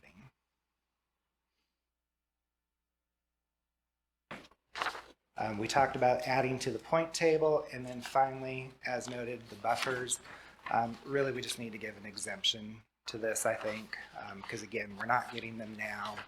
It doesn't really give you what you want. This is the one area of town where you want things compact, you want them walkable to be able to get to places. So again, the way the current ordinance works, I don't have as much anxiety about doing that because there's other pieces that work to ensure that we're getting greenery all around the various sides of the building. If we were to go make the jump completely now to the new way, we've got to approach it differently. But for right now, I believe that works and still gives us the intent of where we want to go in the downtown area. So I think in the recommendation, I did kind of put, this, we could do a public hearing on September 21st or October 4th. I did just want to put out there, since I know the steering committee for the UDO rewrite has been talking a lot about the tree canopy. If we wanted to expand, I'm not saying this is good or bad, but I just at least wanted to acknowledge that that is one of the things that we've been working on. If we do want to, since we're adding a new tier potentially to the canopy, if we want to go ahead and suggest that we up those percentages in the other tiers, we certainly could do that now. I would just change the title of this and bring it back to you one more time before we go to public hearing. So that's why you see 2 different dates. I'm not endorsing one or the other, but just wanted to at least put that out there as an option. So with that, I'll be glad to take any questions. And Mari, I'm sure can help out as well. Okay, thank you, Jeff. A lot of items to consider there to make this thing happen. I'm going to start with Ms. Behringer if she has questions or comments. I don't have questions right now. I'm still kind of trying to digest all the information. In general, I think it sounds good. I think it's long overdue, and it's a lot to clean up and straighten up, but I have no questions at this point. Okay, I'll go to Mr. Singleton. Yes, Jeff, I looked at the rendering that they presented to us, possibility of a green wall, living wall to help screen the parking deck. I've seen it at other places. And, the location and the way the sun sets and so forth and so on, this would sit here and bake in the afternoon. It would just actually cook. It would say something like this is tried, and you can try different plants, and sometimes they're successful and sometimes they're not very successful. What if this was approved there and the green wall was not as green or as what was expected? What would be the option then? I'm just thinking of the worst case scenario, because again, you're sitting there, in this particular picture they're showing all that white concrete around it, and the sun just reflects right off of it and just bakes you or it or whatever. So that's what I'm thinking about is how you can put a lot of plants there, but some of them that can stand the heat don't look as good as some of these. So Right. So on Friday, when we were on the phone with Melissa, one of the areas that we were thinking about in addition to what they showed was actually underneath the second floor ramp that comes in off of Main Street. So underneath there, actually, so you would get more shade. That was an area that we talked about as well. But I think if it came to that and we tried it and for some reason it just didn't work, we would treat that pretty much like we would any other kind of, landscaping check to make sure that folks are still in compliance. And if they wanted to propose something different, we would let them do that. And for that kind of minor thing, we would probably just do that as a kind of a note to the file where they give us a new drawing that says, okay, these 10 points that we got from this wall, we're going to do another planter here. And we just make that change and go from there. Okay. And so as you added, I'm sorry, this other handout, we got the revised edition. The only thing you really added to the, based off what we had in our package, was the points table. That's the different thing you highlighted in red for. So I just want to make sure I didn't miss anything. I looked over it and, okay. All right, that's all I have for now. Thank you. Okay, thanks, sir. Mr. Matthews? Nothing right now. Okay. Mr. Dellinger? The central business district is really a very small area and there aren't that many properties. You envisioning that the development of other parts of downtown would come in under the central business district or under something like an activity center or a spot? Wrong phraseology. Other types of rezonings that increase density so that, I mean, we might run into this problem again if somebody's coming in to do multifamily and they're still, then it's like, oh, wait a second, we can't be as compact. We can't put what we want there because there just isn't the buffer space. So how are you anticipating some of these other developments coming in so that we can meet the demands of the density we're trying to get down there? Right. So I think I'm hoping that we don't have to triage too much if we can stay on track with the rewrite. So my hope is that, the rewrite will take care of most of that. As we saw with the little townhome project, we were able to make the buffers work with that, but that really still, to me, that was still largely typical suburban type. It was a little bit more condensed, but and we did give them pretty much maximum flexibility on those buffers that we were allowed to do to make that to allow that to happen. But I do hope that I do anticipate that the rewrite will really handle most of that, and then that we would rezone potentially to that TBD district as we want to expand it and allow folks to take advantage of that, but not before. And the only other comment, I think that combining these changes together is an efficient way to go about addressing a couple of these UDO amendments. So. Okay. Mr. Vance? No questions at this time? Okay. By the way, this when you talk about, I guess, boxes or what else we call them, down in Fayetteville, they used to have the big pots along the street. But at any rate, type plantings could be a variety of things, anything from flowers to other kinds of plantings or what.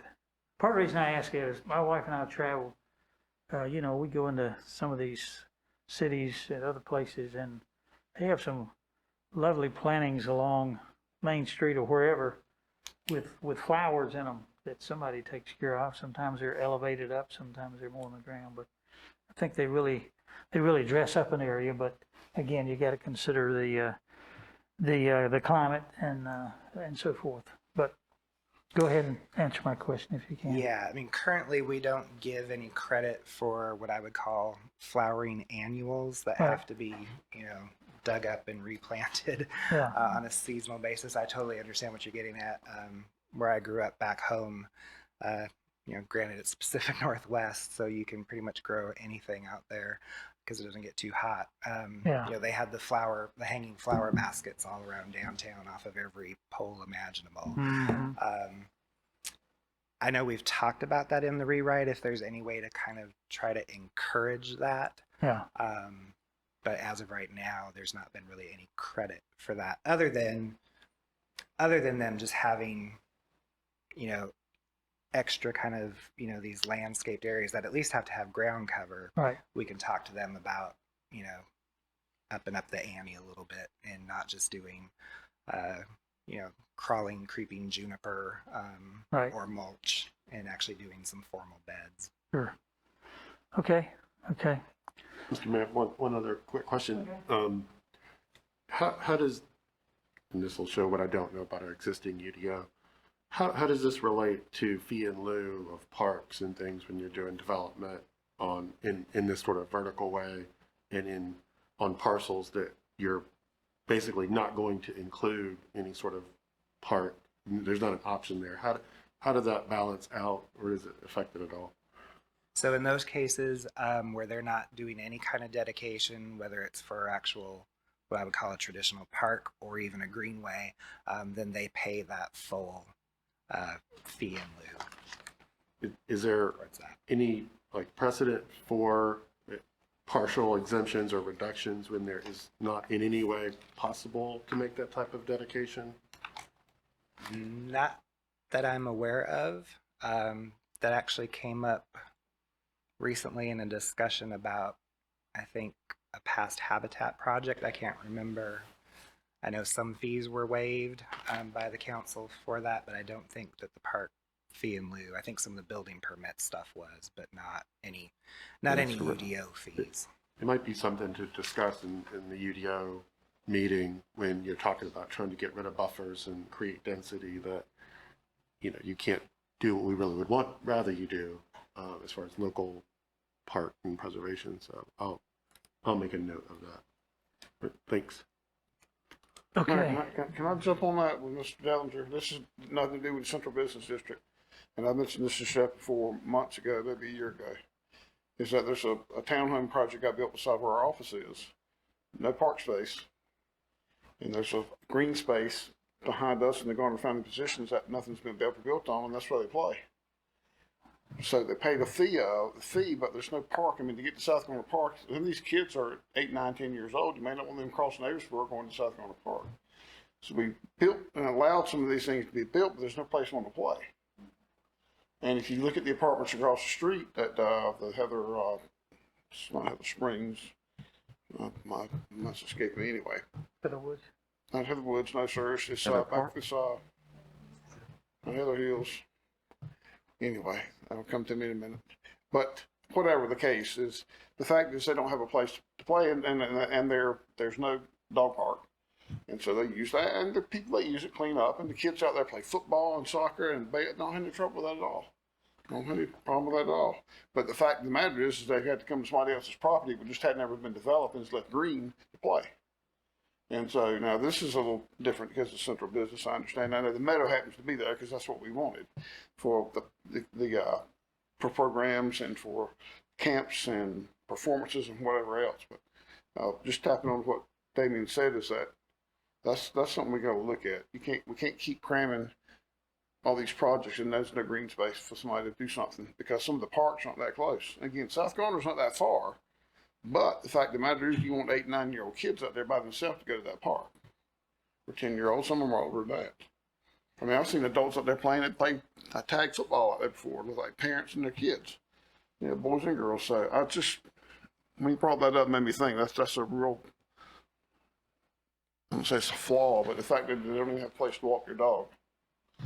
We don't have dog parks. Anyway, we're hoping there'll be a big park just down the road there in the future, right? For this particular case, yes. So that's a. I'm talking about other parts of town. This one was built, if you're doing some infill and so forth, and that's what it happened to be. Sure. So anyway, I mean, just jumping on that because that's the point that we've got to look at that. And to your point too, I think that it also means we should also look at the walkability to parks as well, whether it's sidewalk connectivity or those types of things so that people can get to them. So. And in this case, they've got it. I mean, there's sidewalks, there's easy to get there.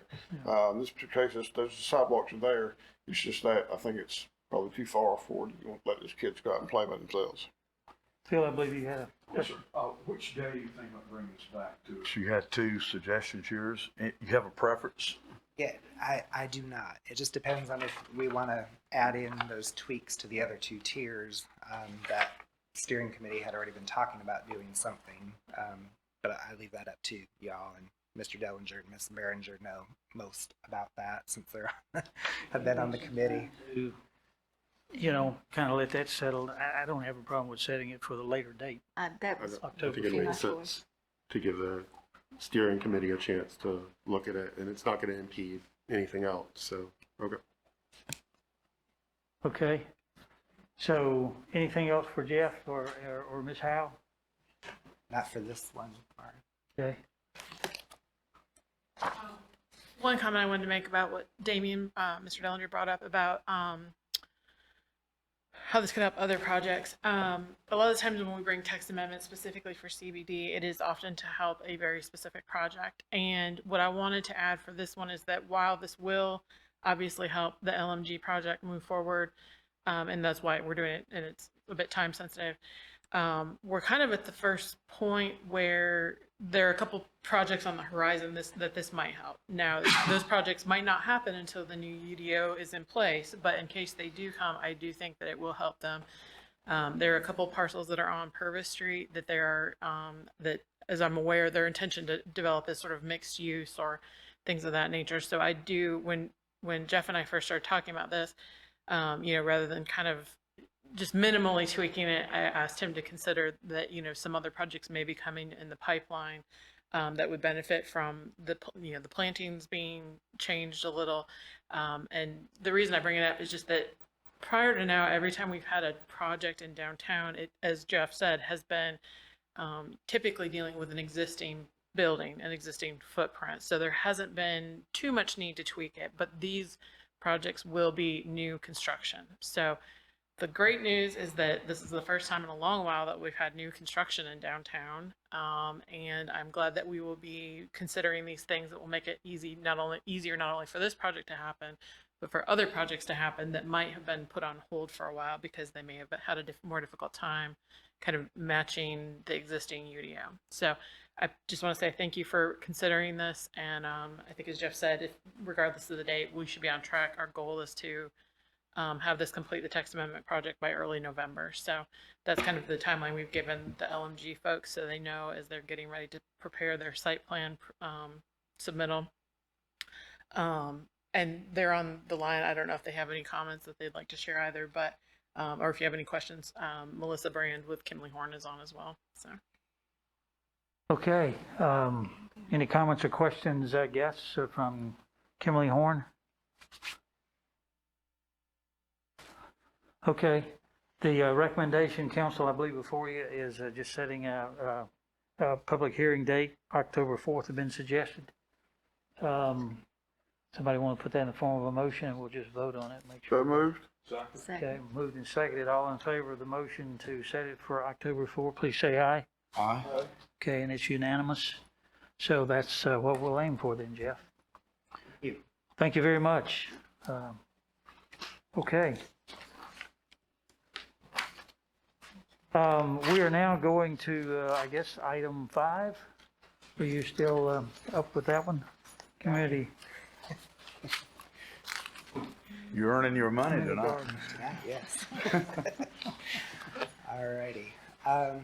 So yeah, we were got one item off your agenda at least for tonight. Just to let you know what did occur with that is there was an existing section of the UDO that is obviously not very often used, but there were actually regulations already in the ordinance to have a single car wash as an accessory to a convenience store. The last time that probably came up, I'm not sure if the Sheets down on 401 has a car wash or not, but that's probably the last time it could have come up if it did. But we did discover that. They took a look at their site plan and what they were intending to do, and they were able to work within those parameters. So the need for any kind of text amendment to accommodate what they were hoping to accomplish went away. So, but we do have tonight here also UDO 2104 related to community gardens. Again, I've been working with a representative from the Garner Groves. No, not Garner Groves. Is that it? Yep. Okay, sorry. I'm You got the name, getting that my sounds right. groups mixed up in my head. Been working with them for the last few months. They had an interested party, someone who's affiliated with them. He happened to be a registered land surveyor, so was somewhat familiar with ordinances and the language and how they worked. And he was also familiar with some other ordinances from around the state. So we were able to have some good discussions about some of the challenges that the current UDO brings. It doesn't address probably the bigger issue, which is one that I wouldn't want to suggest that we tackle because it would kind of open Pandora's box.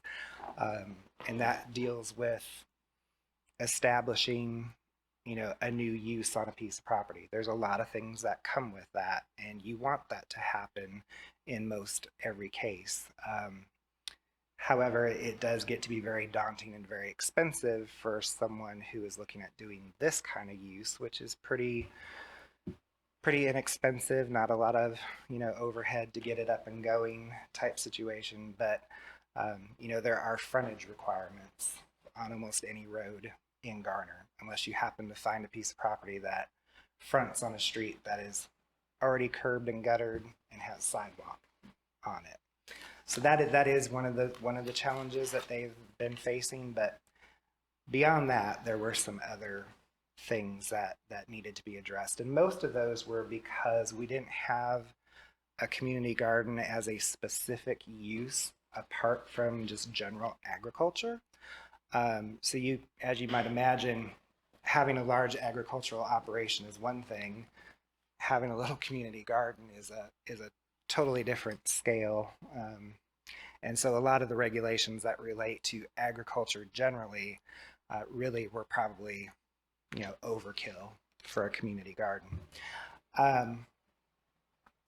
So I did provide just a little bit of background. Some of the ways that community gardens can get up and going. And I think we have a couple, maybe at least one or two examples of this around town. I know at First Baptist Church, they're off of St. Mary's. I think they have a small community garden in the back. Yes, they do. But because they operate it and it's affiliated with the church, it's considered a customary accessory use. So it's still a church, a religious institution type sponsored use. So it doesn't then come with all of the change of use requirements because of that. Another way that a community garden could get up and running is if they can find a site that has a fairly large principal use, but then agriculture was also allowed in that zoning district by chance. If they were the smaller of the two uses, they could then just be a typical accessory use. And chances are they would not trip as many of those change of use thresholds because they're no longer they're not the primary use in that situation. They're just kind of a small piece. And it's that primary use that carries most of the triggers with it. So again, sounds good, but when you're actually on the ground kind of looking for places, agriculture is very limited in what districts it's allowed to be in. So the opportunities really are not very numerous. So the third, which I think is where they most often will find themselves, is that they're looking for a parcel and they're going to be the primary use. And so again, you do have the issues of if you're not on a completed frontage road, those requirements are still going to be triggered, which are going to be probably insurmountable. But we would, and so I did break this report up into how they're treated currently. So as you can see, I highlighted right now they're just considered agriculture. It's allowed in R40 and R20 only. There are some additional requirements that you have to meet that are found in 5.3E1. But then when you come down to the buffers, agriculture is a class 3. And so in most cases, you're going to be up against adjacent parcels that have a different use classification, and these buffer requirements, even where they're just accessory in that specific area, can be a little challenging. And because the buffers have, shade trees in them, they're very conscious, of course, of where the sun is coming from. If it's going to cast shade over the garden area, that totally impacts, what you grow, how you grow, when you grow. So there were some challenges related to that as well. So in terms of the proposed text changes, we would add community garden as a specific use under the general agriculture category. We could look at some different districts, but for right now, I just plugged in again R40 and R20, but I'd be open to hearing if there's other areas that folks think they might be appropriate. And then we also proposed adding some very specific additional standards for community gardens, which would address some of the issues that we heard about when they located at the Episcopal Church on Vandora Springs there for a while.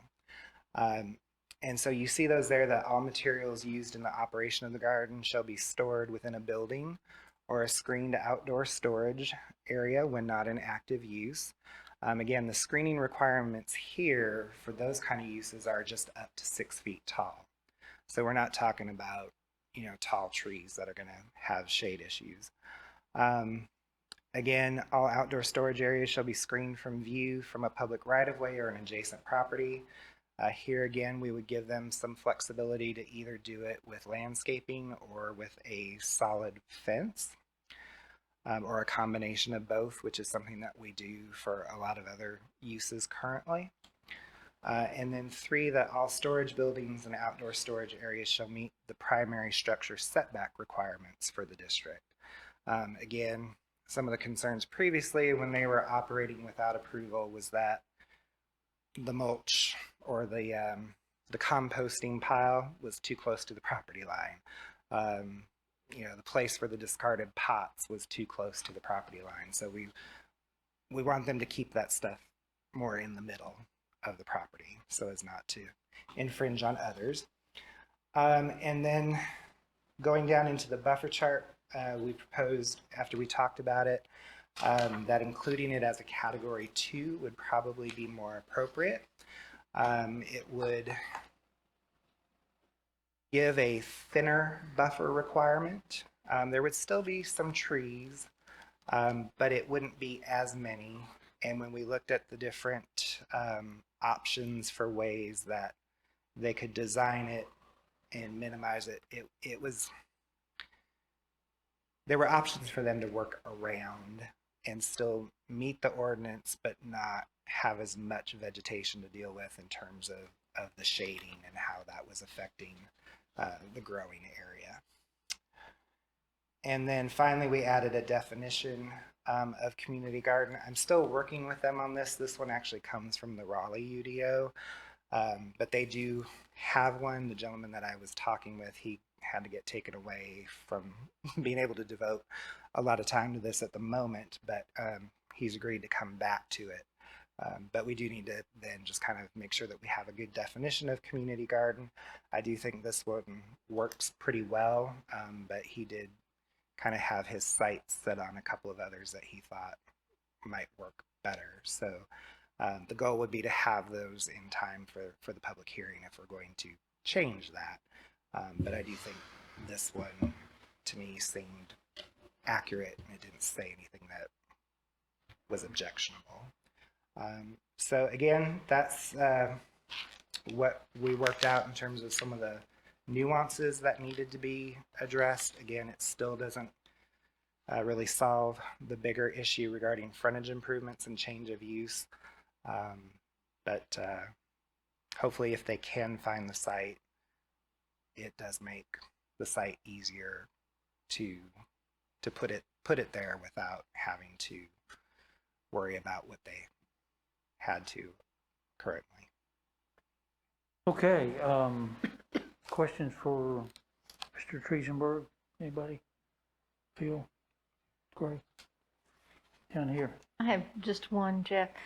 When they came to talk to us a few weeks ago, they presented in their little booklet about 15 different sites that they were interested in. Has that been addressed with them as to whether those sites are feasible or not? Do they understand if they're not? Or is this just a totally different So situation? this is related but different. I've been on the periphery of that discussion. That's been more, I think, at management level up to this point. I have talked with them about some sites in the past. They had been looking at some on Wilmington Road and a couple of other places, and that's kind of how we got to where we were with this text amendment, but admittedly it still didn't solve the 100-pound gorilla in the room with the frontage improvements. That's all. Okay, anything else down here? Excuse me. Yeah, I have not engaged the group. I have worked with staff at looking at the options, and we do have some feedback. We were waiting for this process to play out just to see how this would work out for them and what they're trying to do. But at some appropriate time, we do have feedback, and then we're looking at see if there's any alternatives. And then, at some point we have to talk about the feasibility of even having a garden on town property and what that brings and what that means. But we are open to, trying to look at something. Right. It may not be some of the things in the pamphlet they gave us, but, we'll see what we can find. And then see if this opens up any opportunities for them also. Okay, anything else down here? Just, Mr. Vance or Mr. Dillinger? Yeah, just to follow up, I think it'd be helpful to have a timeline for getting them feedback, so that they know that it's been looked at and sort of vetted in a non-committal way, but just that we've provided some feedback on, because we have more insight on sites that definitely are not possible, and that would be helpful for them, I think. So the sooner they can get that feedback, I think the better for them. Yeah, we'll go ahead and do that. Now that this has been presented publicly, we can go ahead and touch base with them. Well, thank you. Just a couple of really quick questions. One, not that I'm recommending it, but was there a particular reason all residential zoning districts were included, like multifamily, and just wasn't quite sure where y'all might think they would be appropriate. So I'm open to your thoughts on that for sure. I think it makes more sense to be broad, and then if it's permitted anyway. So if you had an apartment complex and some folks or an HOA or decided that was something they wanted to do, it is much more laborious, I think, for them to come and try to get the UDO changed than it is to go through a permitting process. Just something to think about. And just for my edification, what does moving from class 3 to class 2 do? So in most cases, it decreases the buffer width by at least 10 feet. So again, given that the permitted districts currently are low density residential, it especially helped out in those cases, because you pretty much went from maybe 25 to just 15 feet. So that was kind of the goal there. And my other question is, what about a garden changing into a community garden? So if you live in an older neighborhood without an HOA and you're gardening up your yard, there's no limitation on that. But then if it were to be, you invite some friends over to help you do stuff with the garden, there's some trigger point, or how would that be addressed? I think at that point we would still consider somebody's garden in their backyard a customary kind of accessory to the residential use. Now, if they're going to sell produce, then that goes to a different level, and that would be not allowed. But if it's just, somebody inviting their friends over to do some gardening, we wouldn't look at that any differently than having a party in the backyard on a night. That's all I have. Thank you. Okay, yes, thank you. Mr. Vance? Nothing, sir. Not at this moment. Okay. So, Mr. Treesburg, you're recommending if the council, a proper next step would be to go ahead and set a public hearing on this matter? Correct. Yep. And then we Okay. would, I'll take another look at, unless anybody else has anything related to what districts you would like to see them in. We'll take one more crack at that and have that presented for the public hearing. Okay. Council, motion on that? Well, one thing about the districts is you have to be careful, because I know Mr. Dellinger might be referring to a specific yard that he used to live close to that uses the front yard for agricultural uses. That's not very well maintained. But I can go, and he knows what I'm talking about. But where I live, you come out New Haven on Buffalo on the left, the Simpsons have their beautiful garden. Absolutely. On the right, the Woodwards have their beautiful garden. Which both of them had to have electric fence now because the deer will mow them to the ground. But they are both extremely well maintained. They work in them quite a bit. So, and there, the Simpsons is a large, it's R40. It's a large lot. The other one is, I believe, R20 or R15. So it just depends. And they're not in the backyard. They're on the side. One's in the side, one's in the front. But they're extremely well maintained. So I don't know how you want to, how much smaller, how many more districts you really want to get into, because the size of a smaller lot, I mean, especially if you got a residential structure on there, is how big is the garden can be for a community garden per se. I mean, there's some folks, there's a home on Lakeside Drive that's had a garden for years in their front yard, and it's okay, well maintained, and it's been there for years because it's there because the sun hits that and won't get to the backyard because of the trees. So I think I don't know about the districts. We'll just have to talk about it in the public hearing to see. I don't know how small you want to get, but how you may influence if it's a community garden. If somebody's in their yard, it's their garden. It's their garden. If it's maintained and it's safe from a health standpoint. And that may be something that comes out of the definition discussion that I have with Mr. Dittenhofer between now and then. Because I will say that is the one thing that gave me a little bit of pause about the Raleigh definition, is it was pretty broad. It was not somebody's moving it. It wasn't really focused on, I guess, an organized group is what I would say, and the whole donation or resale kind of thing. So there may be some opportunities to tweak that definition in conjunction with the district. So we'll take a good look at that. Okay. And just to Mr. Singleton's point, I think, I don't think this is going to be very applicable in a lot of places because they're going to have HOAs or there's going to be a management company on multifamily. I envision some weird scenario where a bunch of people who live in an apartment building say they want to do a community garden, get approval, but then they got to come to the town and try to get the whole, text amendment to the UDO versus just going through a permitting process. So I don't think it affects it. Very limited impacts, I think, on specific neighborhoods and parts of town, but not new development really at all because of HOAs. So Yeah, I could foresee, if for some reason, if dog parks were to become the not thing to have, that everybody just wouldn't have pets anymore. You could take an existing space like that in an apartment complex and then repurpose it, to a community garden. It would just be a different kind of recreation use, really, for lack of a better word. I entertain a motion that we set this for public hearing on September 21. So move. All in favor, say aye. Aye. If there's any opposition, no, and there is none. So we'll come back to it at that time, I guess. Thank you. You all very much. Thank you, Jeff. You've been up for a long time. Council, if it's okay, before we finish out the agenda, we got a little ways to go. I'm going to recommend we take about a 10-minute recess at this time. And we'll come back about 5 after 8, okay? Declare in recess.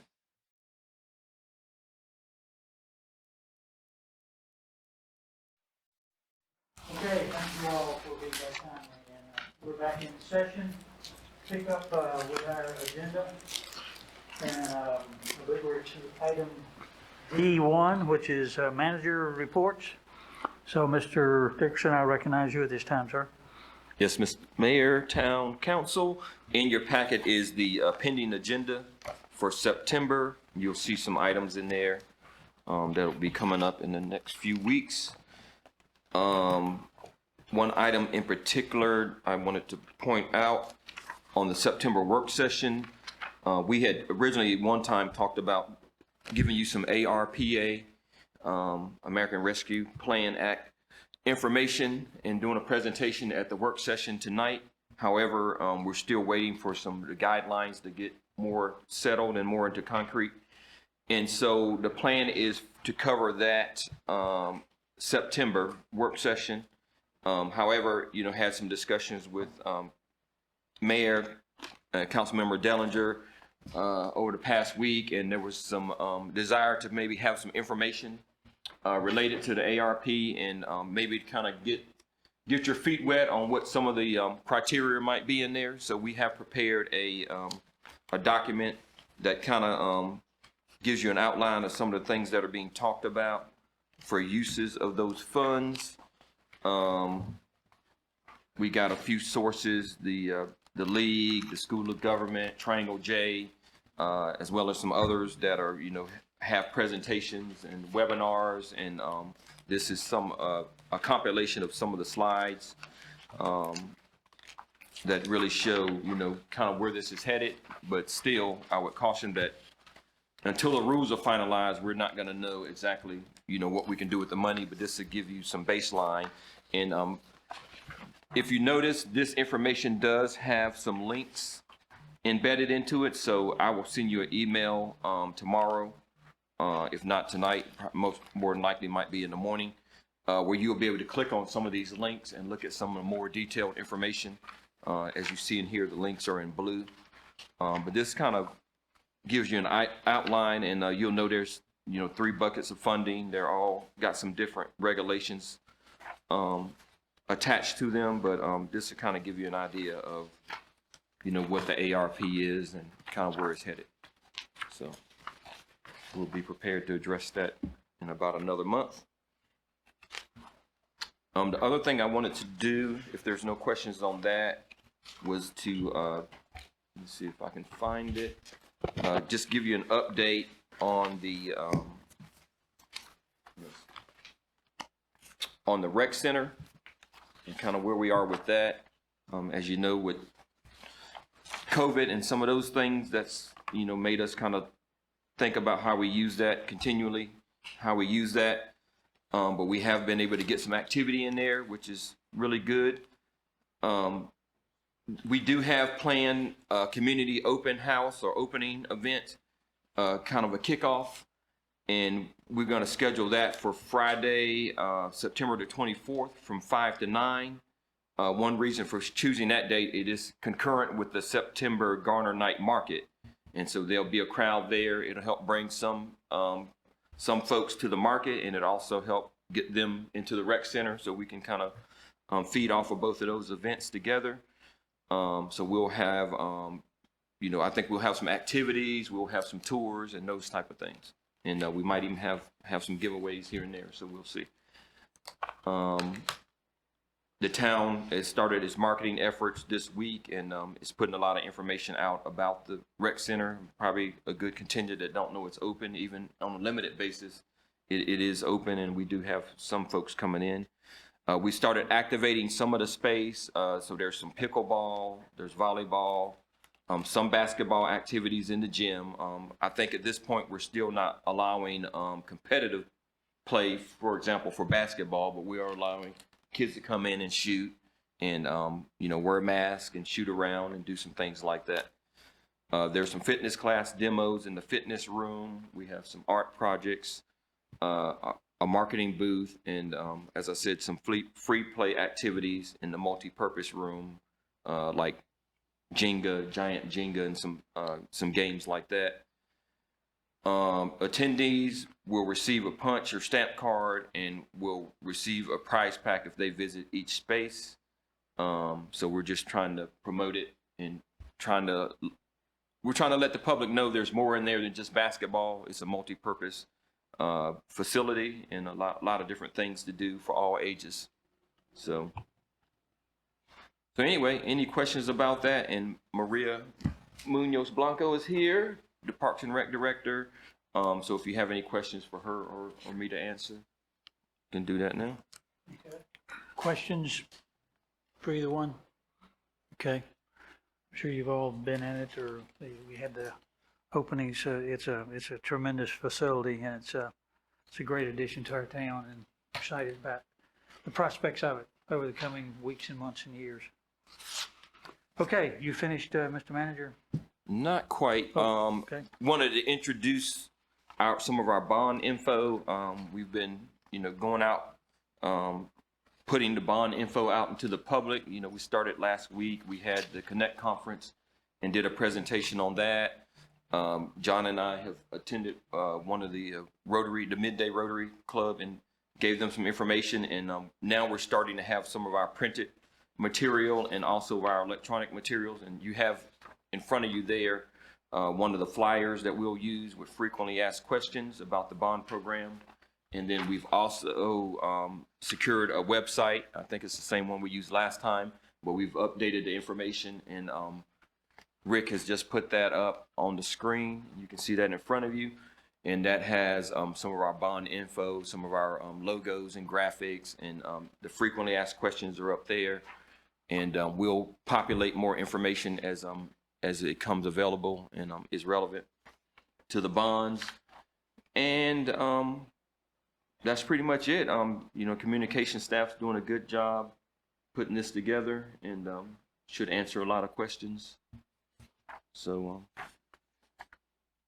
going through that now, some of the graphics on the screen.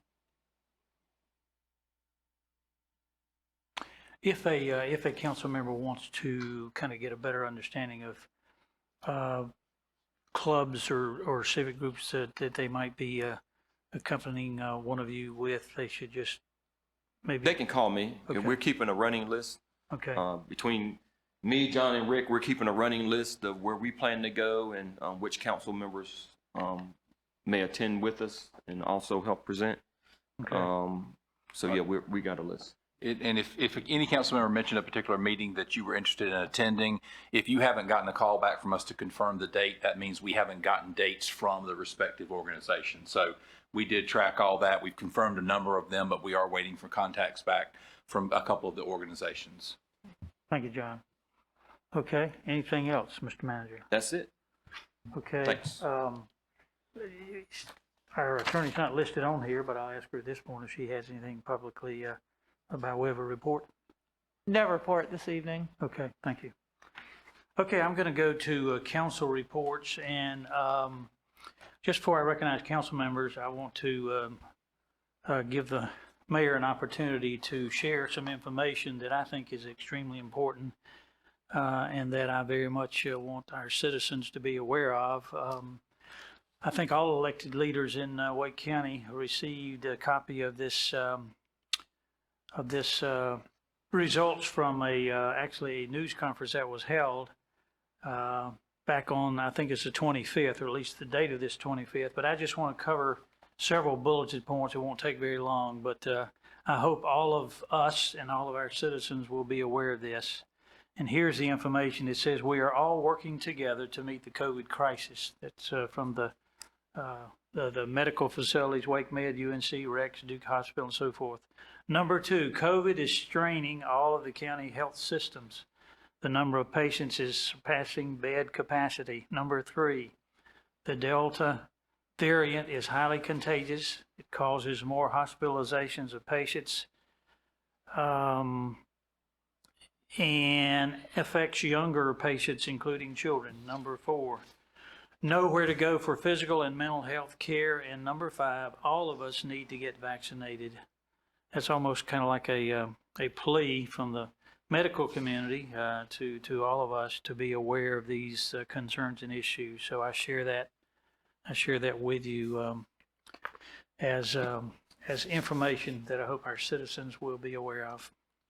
Okay, at this point, I'll go to council members, and I'll start with Mr. Matthews on my left. Nothing right now, Mr. Mayor. Okay. I'll go back across to Mr. Vance over here. No, sir.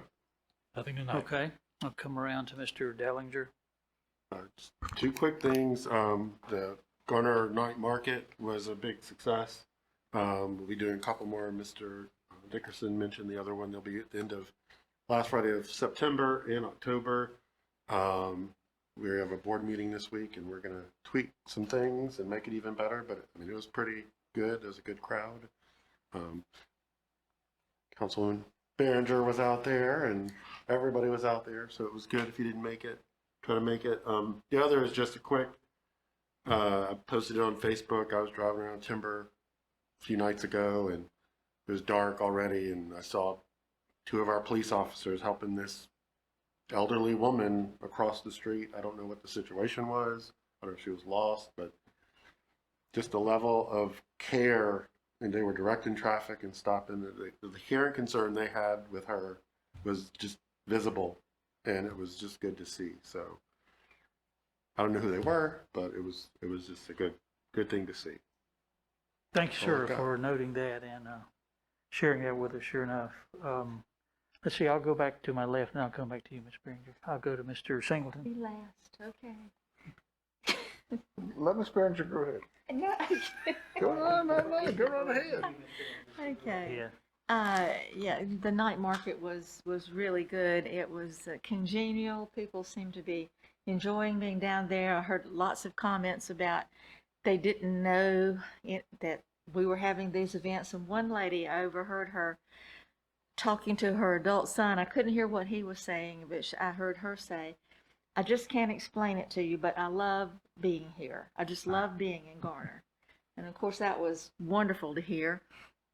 I was on hall monitor duty the whole time while Mr. Dellinger got to walk around. I had to sit on the corner and make sure everybody behaved coming in and out of full bloom. So next time I get to walk around. Okay. Okay. But it was a very good event, and I was really pleased and surprised at the attendance because it was hot. It was really hot, and there were a lot of people there. Yeah, so that was good. And I have another. I'm going to be harping on this till it gets done.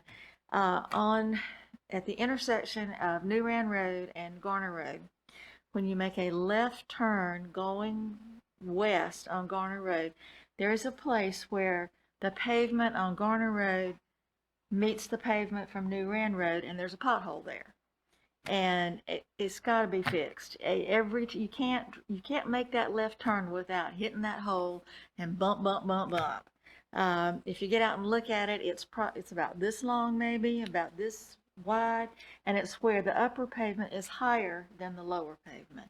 But we need something to fill it in because that's just not acceptable. We reported that to DOT the last time you brought it up, Ms. Behringer, so it has been Who's the reported. District 5 engineer now? I don't have the name in front of me. I'll try to find it. All right. I know when Joey Hopkins was the District 5 engineer, we got a lot of cooperation from Joey, and I don't know the new one either, but it's got to be fixed. The Division 5 engineer is Brandon Jones. Brandon Jones? Brandon Jones. Thank you. Yeah, I heard his name announced at a Campo meeting, but I couldn't remember. So thank you, Mr. Van. I'll get someone on staff to call him. Yeah. Okay. Okay, now Mr. Singleton, I believe. Back to you, sir. Yes, wife and I went to the downtown market too. It was after Miss Behringer was the hall monitor. I wish I'd have been there then because I'd sure cut up to see if she'd come after me. Yeah, there you go. I'd like to see that action right there. I don't know if she had a yardstick with her or a ruler or what, but I'd like to see that action. The glare, it worked. But it was nice. I got in from work and when there was a little cooler, saw Mr. Hodges and his wife there and good crowd and so it was really nice. Nice event. Something, our public works does a great job keeping our facilities well cut and well maintained. The streets, all the right of way they cut. I know we have the contractor that does Highway 70. If you want to see the difference in being in Garner proper and where the contract ends, go down 70 Business East and go past Greenfield Parkway and all that's maintained and go past that about a half mile and you'll see the median where it's not cut. It's about 3 feet high.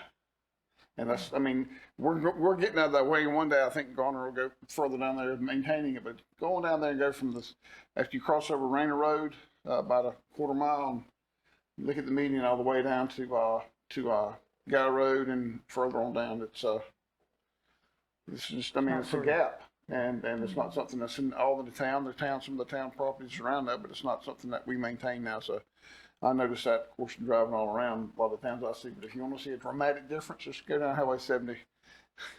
Take you about 10 minutes. It's like going from something that's so well maintained that our folks do and do a great job with. Like I saw them out here cutting Town Hall yesterday morning. I mean, they're on top of it. They do a great job. So I compliment the Public Works. Hot, cold, don't matter. They're out there working. Just want to pass that along, and hope y'all pass that along to the Forest and the guys over there. The guys and the women, men and women over there. I'm sorry. Thank you. Okay, thank you. I do want to make just one other comment. When I heard about the public art display, I guess I was assuming and thinking that much of it or most of it was downtown, and much of it may be, and I probably haven't seen it all yet, but I was pleased to see some art over at Lake Benson Park. And I guess at the other, at the White Deer as well. That's well done. And it's refreshing to see. So commendations to who pulled that together and the artists and folks who are responsible for the renditions. Thank you. Okay, I believe that's all for that. We do have a closed session that we need to consider. There are 3 items. Mr. Attorney, you want to stipulate those, or I guess I could give the general statute citing. You want me to do it? There'll have to be a motion to close. I'll do it, Mr. Mayor, in the form of a motion. Go right ahead, yeah. Mr. Mayor, I move that we go into closed session for 3 specific items. 1, pursuant to NC General Statutes 143.318.11, subset A, subset 3, to consult with the town attorney regarding litigation. Item 2, 143.318.11A5, to discuss the town's negotiating position regarding such real estate. Item 3, statute section 143.318.11A6, to discuss the qualifications, competence, performance, character, fitness, or conditions of appointment of an individual public officer or employee. Okay, Council, is there a second to the motion? Second. Okay, motion properly made and seconded. Any discussion?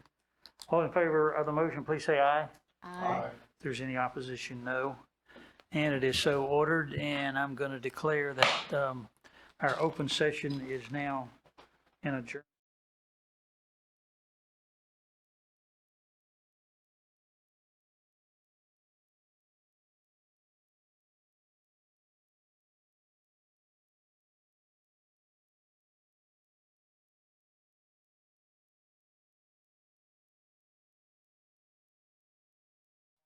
Our reason for closed session and a report from that. Yes, Mr. Mayor, we went into closed session for 3 specific items. Item 1, consult with the town attorney regarding litigation. We were updated on potential litigation and gave the attorney direction and moved forward, but no definite decisions were made. 2, to discuss negotiating position regarding real estate. Staff gave us some information. We gave them some guidance, and nothing definite was decided at the time. Part 3, to discuss qualifications of an individual public officer or an employee. The manager updated the council on some information and is moving forward. No definite decisions were made in that discussion either.